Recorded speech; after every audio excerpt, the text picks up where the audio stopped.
दोस्तों आने वाले 3 सालों में भारत फाइटर एयरक्राफ्ट के पूरे इकोसिस्टम को हिला के रखने वाला है। इसकी अहमियत यह है कि जब आप ऐसे इंटरनेशनल पावर डायनामिक्स को देखते हैं, जैसे कि अमेरिका ने वेनेजुएला में क्या किया, अमेरिका किस तरह से ग्रीनलैंड में यूरोप को डरा रहा है। स्ट्रेट अवे सूबे को बता देंगे अगर दहशतगर्दी हुई, यू टेक द रिस्पॉन्सिबिलिटी। अब इंतहाई कदम उठाने का ना सिर्फ फैसला किया है, बल्कि इंतहाई कदम रूस की तरफ से उठा लिया गया है। एक जानिब तो यूक्रेन पर कयामत आने वाले 3 साल में भारत के पास 3 फाइटर एयरक्राफ्ट होने वाले हैं। जी हाँ, मैं बात कर रहा हूँ एक एलसीए तेजस मार्क 1 जो कि आप सब देख ही रहे हैं, जो कि ऑलरेडी इनकॉर्पोरेट हो चुका है। रूस और यूक्रेन के दरमियान में क्या हो रहा है, मशरक वस्ता में सऊदी अरब और मुत्तहिदा अरब इमारात के दरमियान क्या हो रहा है। हमारी मदद चाहिए, बताओ। इनके हाथों पे बैठ करने या इनके कदमों पे बैठे, सवाल ही नहीं पैदा। और दूसरा होने वाला है मार्क 2 जो कि तेजस मार्क 2 है, और तीसरा एमका।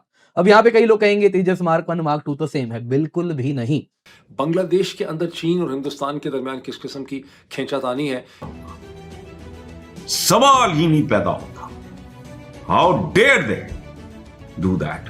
बर्पा की गई है और रूस ने अपने न्यूक्लियर कैपेबल और सैनिक मिसाइल जो हैं वो यूक्रेन पर चला दिए हैं, तो वहीं दूसरी जानिब व्लादिमीर पुतिन फौजी वर्दी पहनकर मैदान में उतरा है। व्लादिमीर पुतिन ने जो बड़ा ऐलान किया, जून में तेजस मार्क 2 का रोल आउट होना है, ये समीर कामत साहब ने कह दिया है।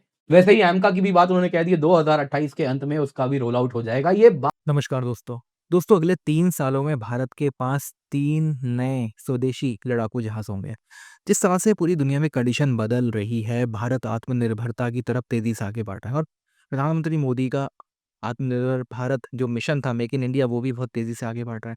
अब ये बहुत ज़रूरी है कि भारत डिफेंस के मामले में पूरी तरह से आत्मनिर्भर हो जाए और उनकी भारत की जो डिपेंडेंसी है दूसरे देशों पे, वो पूरी तरह से ख़त्म हो जाए और इसलिए बहुत तेज़ी से आगे बढ़ रहा है। हमने देखा कि हम रशिया से काफ़ी हथियार खरीदते थे, लेकिन जब से यूक्रेन युद्ध की वजह से रशिया पे प्रतिबंध लगे हैं, वो बहुत ज़्यादा प्रॉब्लम क्रिएट हो रही है रशिया से किसी भी तरह का कोई हथियार खरीदने में।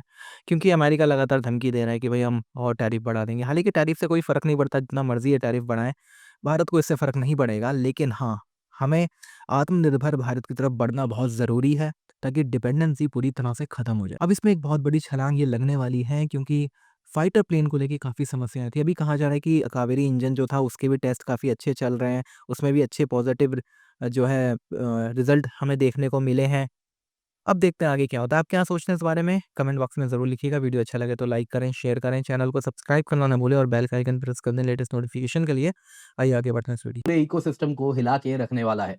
दरअसल हुआ यूं है, डीआरडीओ चीफ साहब ने बड़े ही क्लियर टर्म्स में कह दिया है, आने वाले 3 साल में भारत के पास 3 फाइटर एयरक्राफ्ट होने वाले हैं। जी हाँ, मैं बात कर रहा हूँ एक एलसीए तेजस मार्क 1 जो कि आप सब देख ही रहे हैं, जो कि ऑलरेडी इनकॉर्पोरेट हो चुका है, और दूसरा होने वाला है मार्क 2 जो कि तेजस मार्क 2 है, और तीसरा एमका।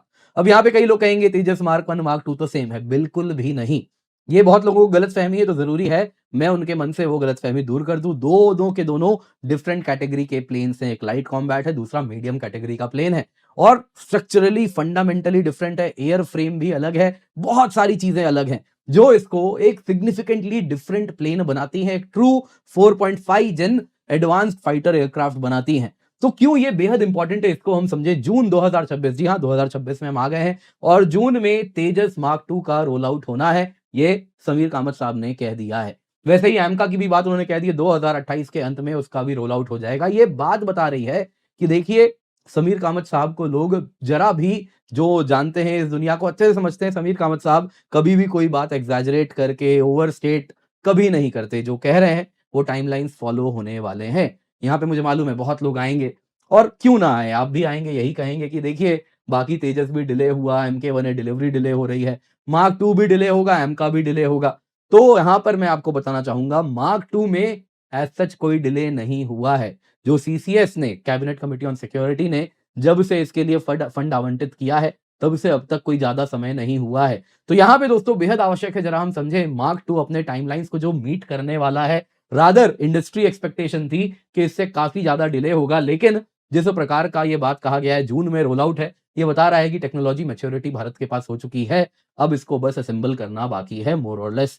आप देख सकते हैं बहुत ज्यादा न्यूज में कवर किया जा रहा है। डीआरडीओ चीफ ने कह दिया है अब हमारा फोकस एलसीए मार्क 2 और एमका पे है, जिसमें उन्होंने कहा दोनों के ही जून 2026 में तेजस मार्क 2 फ्लाई होने वाला है और वैसे ही एम का रोल आउट 2028 में होने वाला है। इसकी अहमियत यह है कि जब आप ऐसे इंटरनेशनल पावर डायनामिक्स को देखते हैं, जैसे कि अमेरिका ने वेनेजुएला में क्या किया, अमेरिका किस तरह से ग्रीनलैंड में यूरोप को डरा रहा है अपनी कंसेशंस चीज़ें वहाँ से हासिल करने के लिए, रूस और यूक्रेन के दरमियान में क्या हो रहा है, मशरक़ वस्ता में सऊदी अरब और मुत्तहिदा अरब इमारात के दरमियान क्या हो रहा है, बांग्लादेश के अंदर चीन और हिंदुस्तान के दरमियान किस किस्म की खींचातानी है, हिंदुस्तान और अमेरिका के दरमियान किस किस्म का एक झगड़ा है ट्रेड के हवाले से।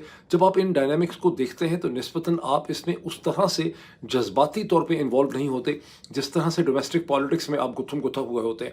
और जब आप थोड़े से एक इमोशनल इंडिफरेंस के साथ चीज़ों को देखते हैं तो आपको दर हकीकत दुनिया के पावर डायनामिक्स की बेहतर अंडरस्टैंडिंग होती है। और उस अंडरस्टैंडिंग को ला के पाकिस्तान के अंदर के जो पावर डायनामिक्स हैं, सिविल मिलिट्री रिलेशनशिप है, उसे भी आप बेहतर अंडरस्टैंड कर सकते हैं। तो ये मेरा पहला पॉइंट है।